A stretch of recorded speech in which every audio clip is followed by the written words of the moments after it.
Welcome, everybody. This is Frantic Romantic, and we're back at Let's Get Critical, the podcast about albums. That's right, there's a lot of albums, endless albums, so we're going to have endless episodes. And today we're doing a very special album that I don't know if any of us has actually heard before researching for this show. This album, I had heard this artist before, like 2011, 2012, something like that. Okay. I heard them, yeah. Yeah.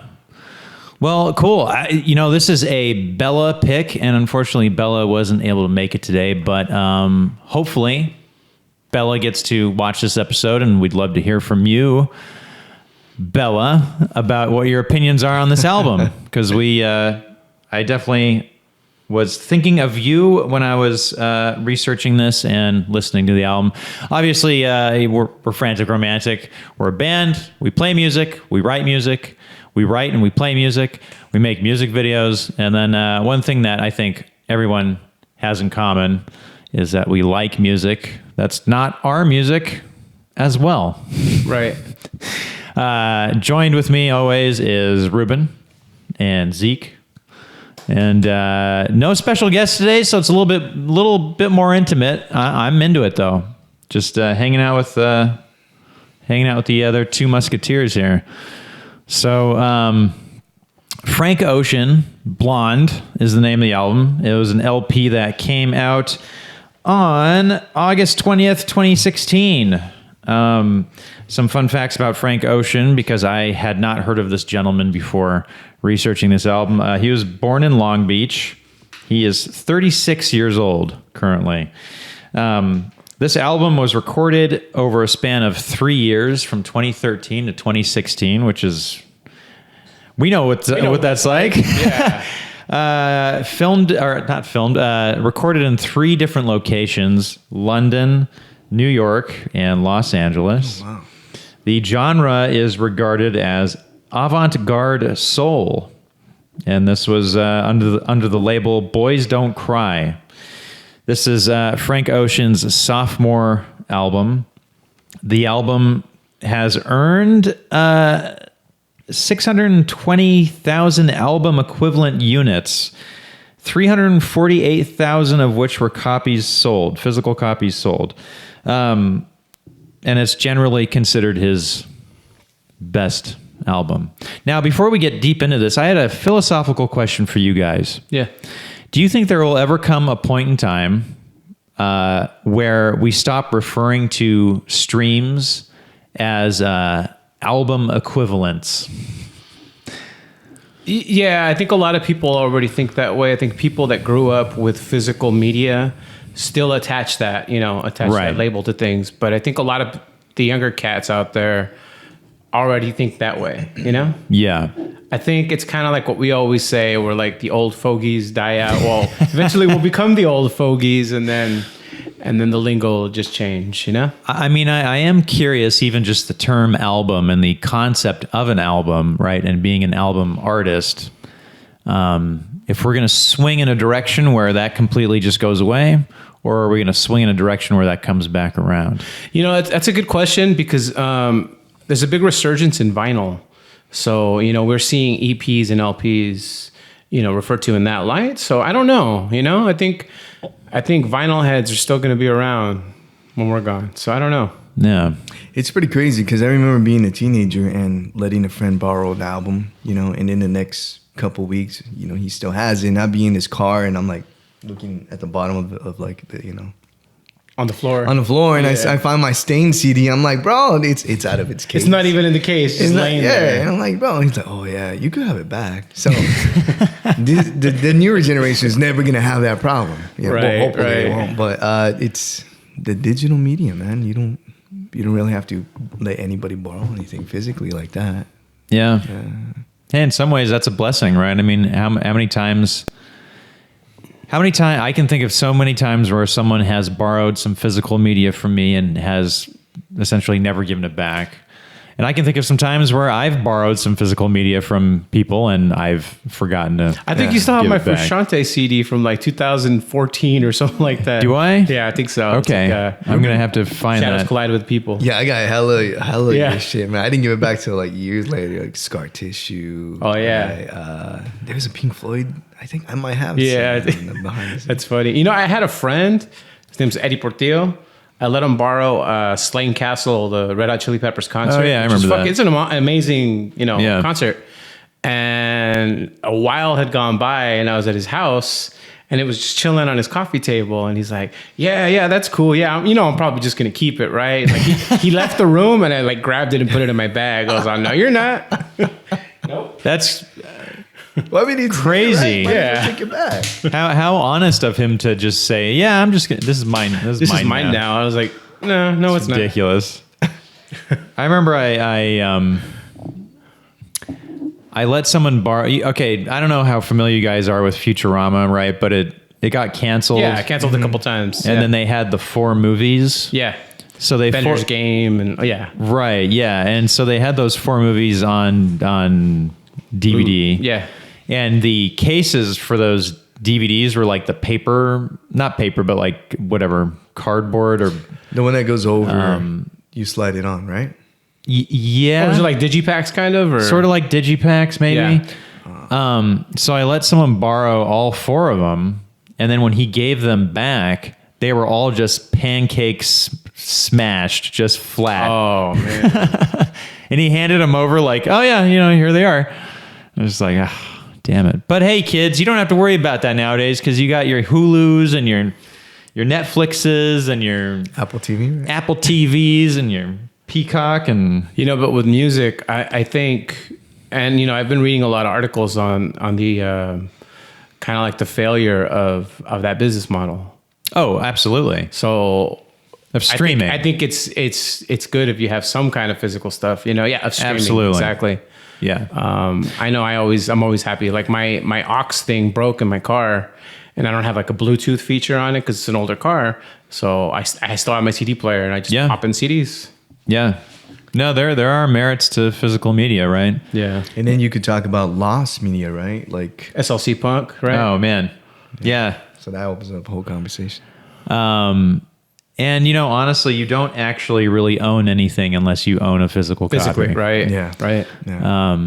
And then really just I don't think you truly endorse something you like unless you buy into it.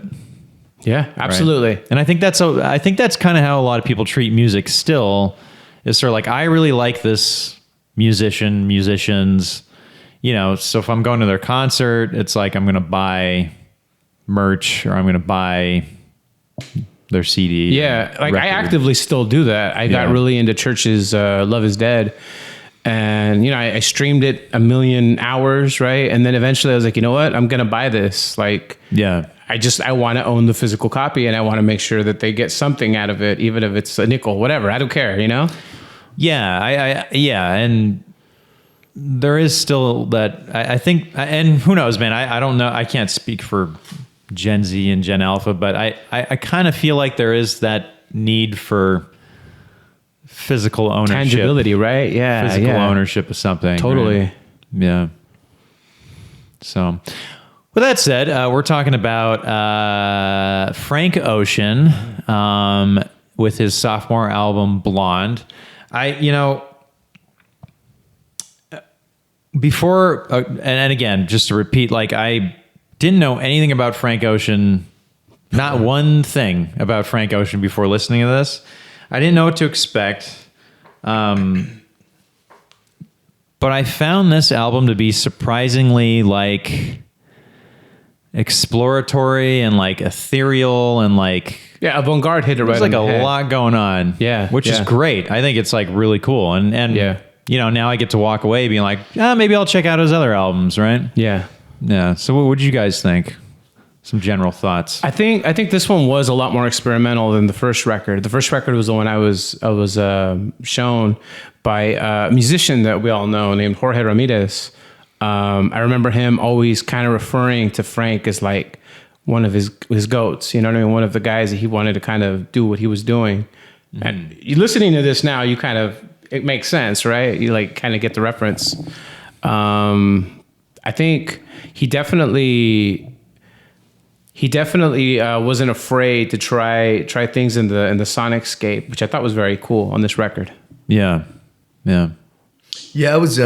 I listened to the first album before. I think it's called Orange. It was really good. I really did enjoy it. Yeah. And then I've only heard the singles from this album. So upon listening to this as a collective together, I haven't heard the album. I didn't sit down and listen to it until now. But I really love the singles. I don't know why I didn't venture off and look into it more. I think at the time, there was a lot of stuff out competing with it. And right now with streaming, and since radio is not as powerful as, in the zeitgeist or whatever, things tend to get buried, Yeah. Right. We know that. I mean, constant struggle. Yeah. Well, with that said, we'll just get right into it. For first-time listeners, the format of our show is we warm up with a little general thoughts, and then we go into our bottom 3 tracks, and then after that, our top 3 tracks, and then always a little fun button at the end for everybody, the thing that everybody enjoys the most. But with the bottom 3, why don't we go ahead and jump right into it? Yeah. I want to go first. Go. Okay. So I'd say my least favorite track, my number 3, right? Yeah. So the one that I don't like the least, right? I'm going to go with Skyline 2, I think it's called. And the reason I picked this is because I felt like it was too similar to its preceding track, Solo. Both songs are very low energy. But this one just sort of felt like it was repeating what Solo was doing energy-wise, but it just wasn't as good as Solo. And of course, this is kind of looking at this in context of just how an album flows. It was sort of like, okay, I want this to kind of pick up some steam a little bit, but it's not giving me that. So, not a bad track. I don't know. I wasn't into it.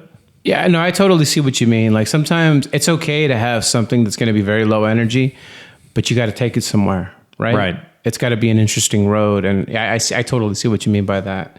For me, my pick, I'm just going to say my pick so it doesn't go get for confusing rhetoric or whatever. Yeah. Was Facebook story. Okay. And, I mean, I'm not even going to bash on it or anything. It's like, it's kind of like when you're doing like a segue, you know what I mean? Like, I think I see the artistic, merit in that. I've done that before on records, so it's cool. But if I'm looking at it in context of like the song flow, that's kind of one of the weaker points to me.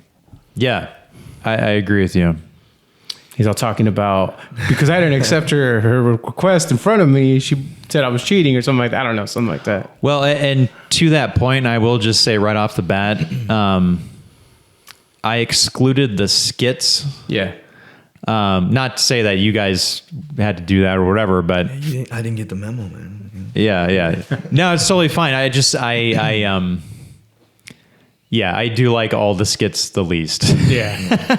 I like that skit in particular. I thought it was funny, but I could see in the context of the flow. Yeah. It just kind of came out. It caught me off guard. I was Right. Yeah. For me, it's going to be Close to You. I wanted to like that song. It was almost there for me, but I just couldn't relate to it. Like the lyrics were getting there, but it just kind of fell flat. I thought it had so much more potential. Mm-hmm. Yeah. Well, and to that point, is that on your list too? Well, I'm. Who knows? Oh. Who knows? It's like, right? It's your top favorite. Mike doesn't kiss and tell, man. Yeah. The next one I'm picking is a track called Pretty Sweet. It starts off really chaotic and repetitive, and I feel kind of like in a bad way, almost like the mix is like really like garbled, and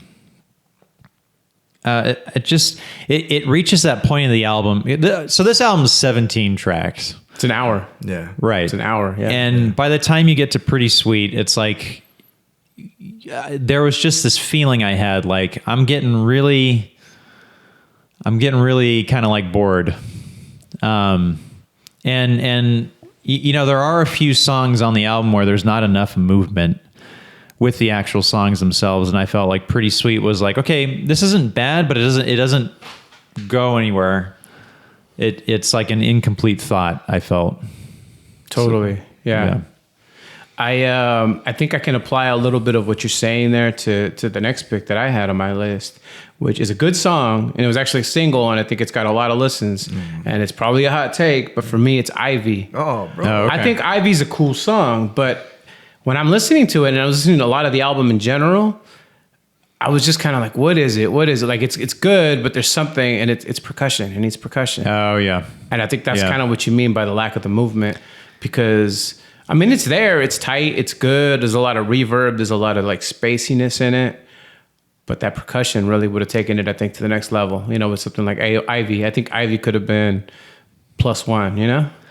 I understand exactly what you mean. Yeah. Yeah. And I mean, you got to look at it like, don't take my word as like the doctrine, right? Because I'm very rock centric when it comes to what I listen to and how I write. So I have a lot of that influencing my opinion, you know? Right. Yeah. Damn. Well, for me, the second one's going to be Siegfried. The beat was just all over the place, man. The song started off one way, and it just went somewhere else and then somewhere else, which is cool. He's, you know, experimenting with the song, and one could appreciate, but it wasn't drawing me into it. You know, it was just so many changes that I didn't even get a chance to kind of like it, you know, and,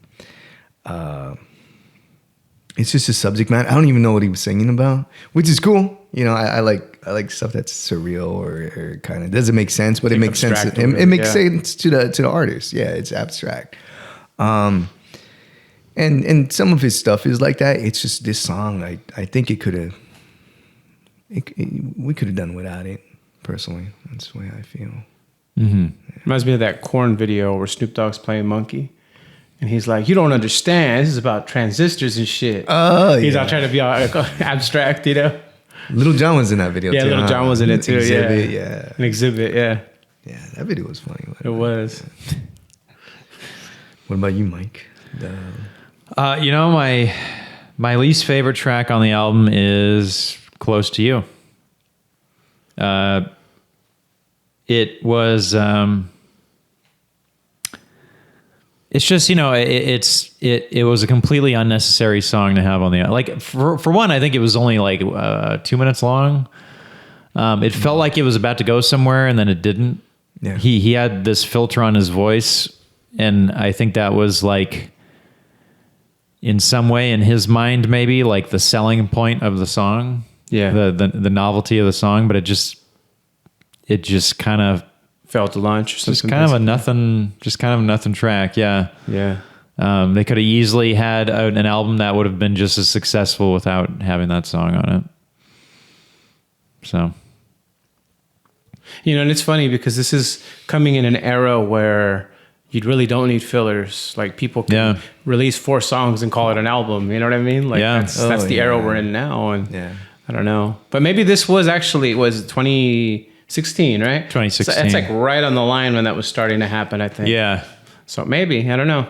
Yeah. It blows my mind just from that maybe like mid 2010s to now. We put up the Victoria Trap almost 10 years ago, right? Like, that's when that turning point kind of hit.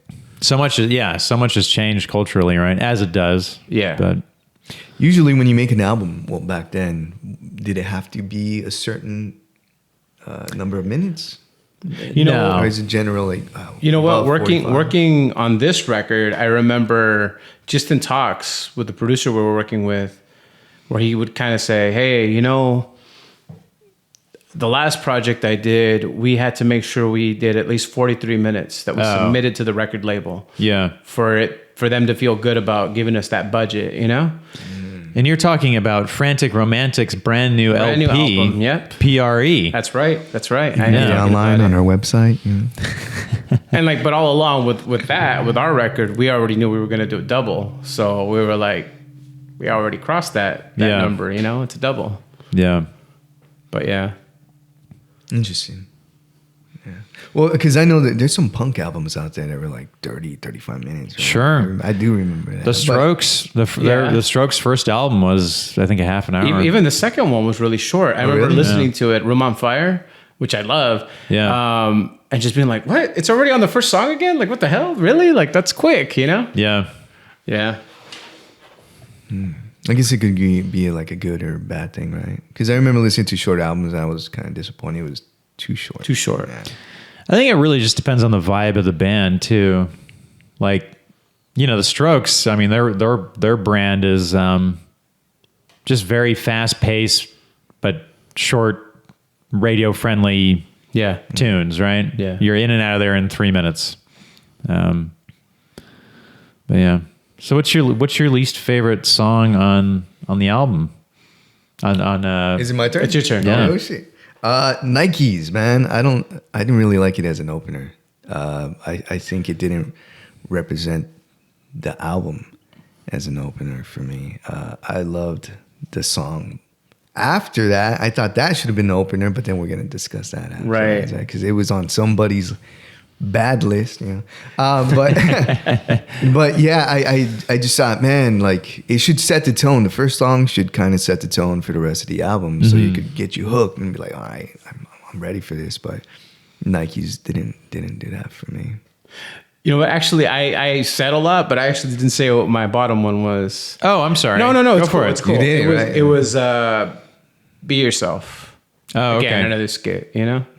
Yeah. But I'm right there with you with Nikes, man. It kind of reminded me of like, I don't know, man. Like it's like something that could just be very polarizing. You know what I mean? When it comes to putting it up front. Mm-hmm. Like maybe the middle of the record would have been better. I think so, yeah. You know? Yeah. Even the second song. Also, Yeah. Yeah. No, I agree. I wasn't a huge fan of Nikes. Yeah, just sort of middling and You're more of a Reeboks man. yeah. No son Reeboks, son Nikes. No son Reeboks or son Nikes. Yeah. Well, cool. That pops into my head all the time, dude. It's funny. What is that? It was coming from The rhythm of the night, but it was someone singing it in Spanish. So they were saying it's on Reeboks or son Nikes. And then the Black Eyed Peas, they had it in their song because it was so Yeah, because it's so popular. Yeah. Rhythm of the Night, man. That's a good song. This is my bad. Oh yeah. I got in trouble last Dude. time. My bad, sorry. Yeah. I think you can go up to like 5 seconds or something. There's a time limit. There is a time limit, on yeah. how long you can go. Yeah. You just bleep it out at a black box. Can you do that in editing from? Yeah. I don't want to, but I can. That's a lot of work, but okay. It's like a day's work for one video. All right, so now we're gonna get into our top 3. Let's bring the mood back up, man. You know, we're talking about our top 3 now. My third favorite song on the album is called Nights, and I think because there's a huge section of the album where there's no percussion, right, and the songs just kind of float in and out of, and it's not bad. It's not bad. But I also enjoy when a song has a little bit of energy. But I also like how this song is like 5 minutes long and it takes all these twists and turns. And it really is like, I feel like Frank Ocean's version of like a prog song where it's just like, you're just going everywhere for like 5 minutes, right? Yeah, I don't know. It was just a really interesting track. I had to look at because I was listening to this in the car at first, and I just thought he was going through like 5 different songs, but then I realized like, oh no, yeah, this whole thing is like one thing, yeah. So that's my third favorite. Yeah, it's actually the same on mine too. On my list, when I was listening to the record, I remember, just kind of just taking it all in for what it was.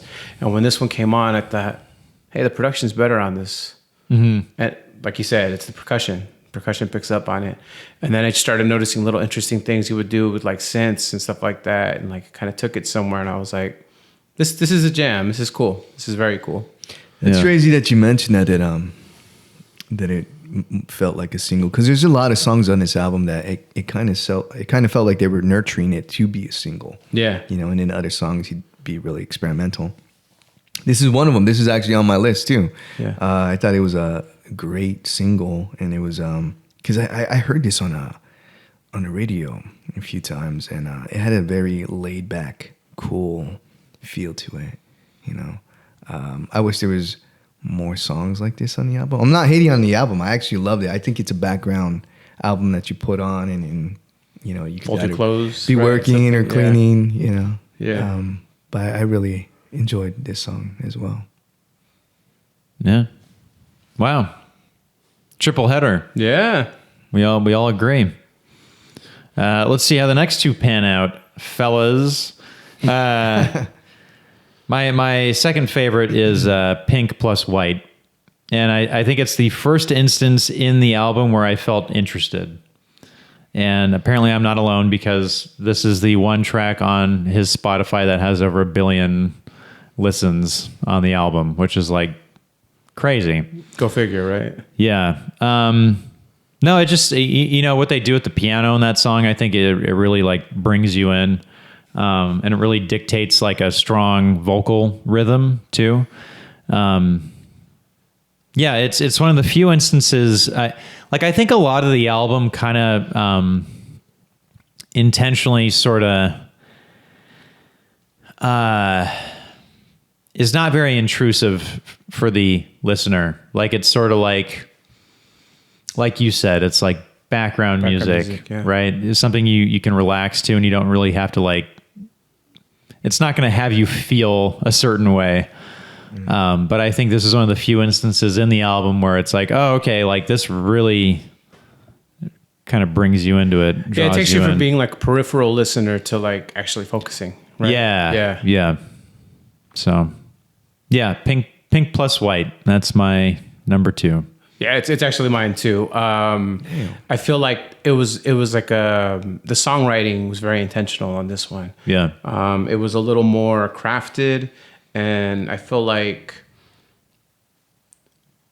I could see where it was going. You know what I mean? And I like that sometimes when I'm listening to music. I heard there's like this approach that people have when companies are making media, movies, whatever you want to call it, where it's like, let's make this to be like a peripheral watch. Mm-hmm. Let's make this to be you know what I mean? Like you can be on your phone scrolling while you're watching this. You could be, you know what I mean? You could scroll through whatever while you're listening to this in the background.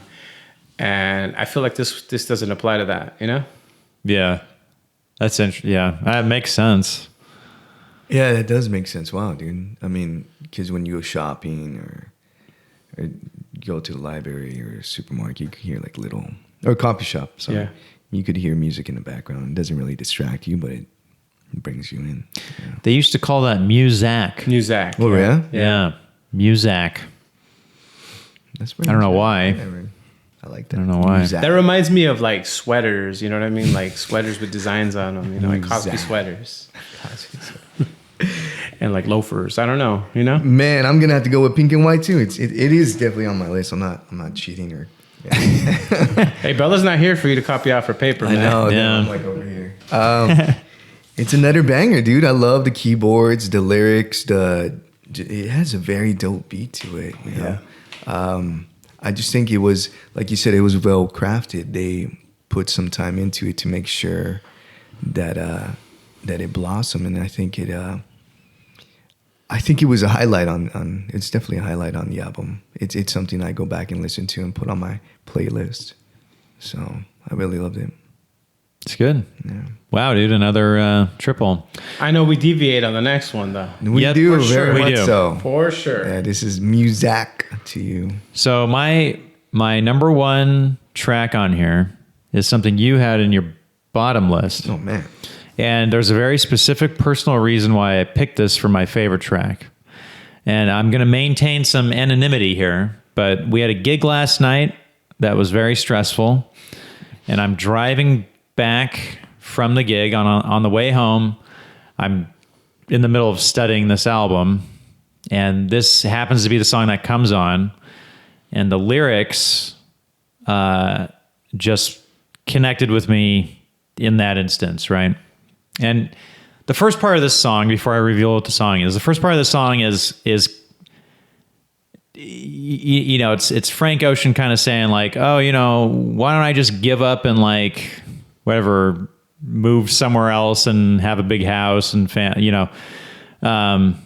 Now the second part of the song, it's like I'm guessing it's him that's rapping, but he starts getting into like, you know, taking shrooms and crying and stuff, and that's kind of where I fall out, where I'm like, I don't okay, but it's called Siegfried, and I just felt like, you know, it was really stripped back. He was singing really well and really like without any kind of like fun filters or anything, you know, just a very bare singing performance and him singing about some vulnerable stuff. And that was my favorite track on the album because it was just very much like I was in a specific place at a specific time hearing that song. So every time I hear favorite, I think of Nacho Libre. Everything you said is my favorite too, you know? You know what it is with certain music. Sorry, man. Yeah. With certain music, and it's funny that you bring that up, that sometimes you do have to be in the mood to really get it. And there's albums that I go back to that you know, that have songs that I wasn't into, and for a certain time, if I have a broken heart that time, or if somebody passed away, like I really get into it and it means something to me. Yeah. So those are like hidden gems. That's cool that you really felt that, except minus the shrooms and crying, you know. Yeah. Everybody needs shrooms and crying every once in a while. We're talking about Portobello, right? Portobello. Yeah, man. Man. Yeah, But yeah, man, I feel bad now because I'm all like, that should have been off the album, you know. Dude, I'm so hurt. Should be hurt. I'm gonna call up Frank Ocean right now and tell him what you said. Yo, Frank, he's talking shit, man. Good luck, dude. Because I don't know if you guys looked online, but nobody knows where he's at. Are you serious? Yeah, he disappeared. He disappeared he just stepped away from the scene, and oh, weird. Everybody's like asking him for a new album, and there's a video online too. I think it's on TikTok where they think they see him down the street, and it looks like him, right? Some guy, yeah. Frank Ocean, and he's like, I'm not him, and he's really serious about it. He has like a fake mustache. It is not me. It really does look like him, though. It really does. Yeah. And the guy's like, I don't care, I'm gonna take a picture, and he takes a picture with him, man. But that's amazing. I had no idea that was happening right now. Yeah. Wow. So Frank Ocean, you know, if you're out there, man, yeah. We love you. Sorry, man. Milk cartons with his face on it, you know. So what's your? For me, it was White Ferrari. Oh, okay, yeah. Cool tune. Plus, I've always liked that visual, you know, White Ferrari. That's just like, you know, showing up to the party. Yeah, no, living the dream. Living the dream, exactly. Man, that's a cool song. That was gonna be on my list too, but it didn't make the cut. Actually, Ivy made the cut. Oh, there you go. Yeah, I think it should have been the opener. It really hit me in the feels, man. It was very chill, and I really felt the lyrics on that one. So I thought, you know, if more of the album was like this, I would gave it a 10 out of 10. You know, so. Yeah. I almost feel like Frank Ocean heard the song "Streetlights" from Kanye and kind of was like, okay, you know, I could do that. It's a good song. It's a good song. Song. I think that was on my. It was on your top list when it came to that record. Yeah. Yeah. I had a moment with Kanye on that song. Yeah. You know, me and him were connected. Does he go by Kanye now or Yeezus or? I don't know. Since he went through the whole Get Out process, I don't know. Okay. That's like the rumor now, right? That is true. Are you talking? The Kardashians and the Get Out thing. Oh yeah. Everybody's like, yeah, that happened to him and to a lot of other gentlemen, you know? Yeah. The Get Out. Wow. All right, everybody. So we're gonna humble ourselves a little bit here. I found a great website for reviews. It's called Album of the Year, and it's actually a lot like Letterboxd. If anyone's familiar with Letterboxd, where it's a social media website platform where you make a username and you review albums and you can comment on each other's stuff, and it's great. So this one is from She Be Likes Music or something like that. That's the username. And they say, one of the worst albums I've ever heard, a vapidly disjointed narrative parlor trick with little to no artistic merit, the definition of wallpaper music, music in quotes. Anyone who finds value out of this drivel should look at themselves in the mirror and reconsider their value as individuals. Arguably the biggest fraud of our generation. Wow. Talk about hyperbolic. Wow. Yeah, man. I didn't know Rick O'Connell was writing reviews. What? Oh man, he's talking about the Mummy. The Mummy guy. the main character in the Mummy. Brendan Fraser's character. Yeah, man. because he's so ornery. He's so ornery in that movie. Yeah, he's like 100 years old now, right? Yeah, based on chronological time. He's a very grizzled, ornery person. That Mummy. That's right. Character. Yeah. That's pretty hyperbolic. Well, what I would say, honestly, and the reason I do this is I want to pick little things out of these otherwise aggressive reviews and see if they're true, right? So them talking about wallpaper music. I felt like we kind of came to that conclusion. Kind of being background music. In a healthier way. Yeah. But it is true, right? A lot of this music is very... whatever the opposite of intrusive is, right? And I think, it could be that way. Like, people enjoy it, and they purposely make an album that way. It's something that you can chill to. Yeah.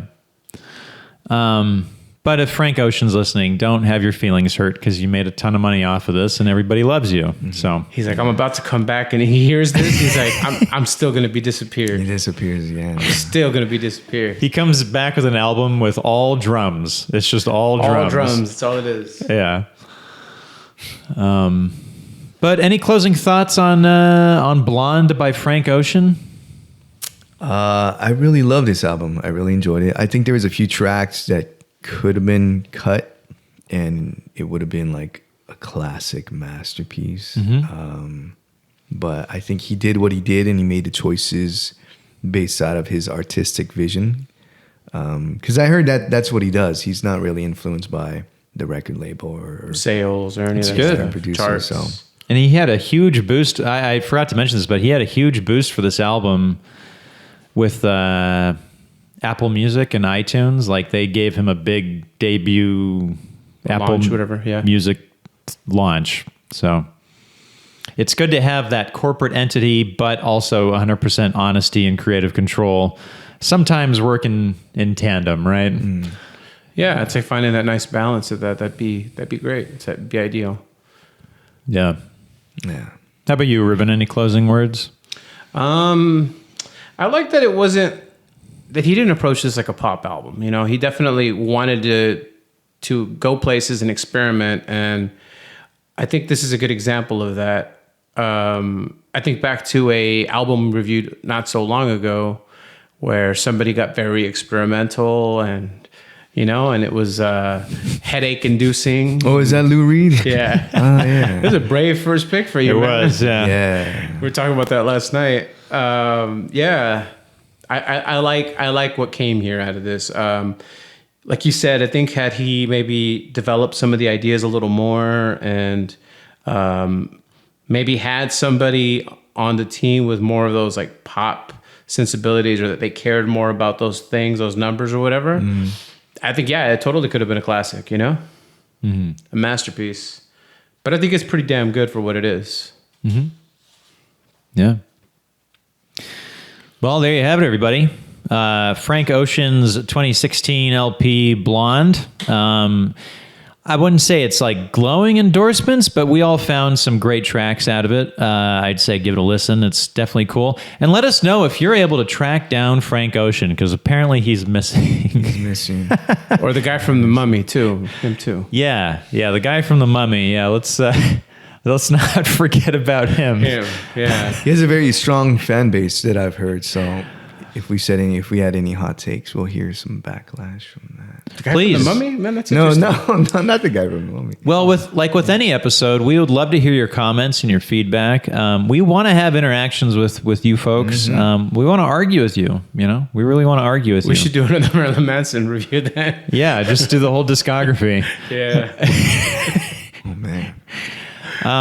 Until next time, we are Frantic Romantic. This is our podcast, Let's Get Critical. We are out there in the world with our brand new album, PRE, and you will notice very quickly that PRE is a split album, a double album, or what I've deemed in my own head is a Gemini album, because it's 8 songs, and they all have 2 versions of those songs. So... That's the term. Gemini album. Fuck yeah, that's it. Sweet. So I thought you'd like it. that. Yeah, I thought you'd be into that. That's dope.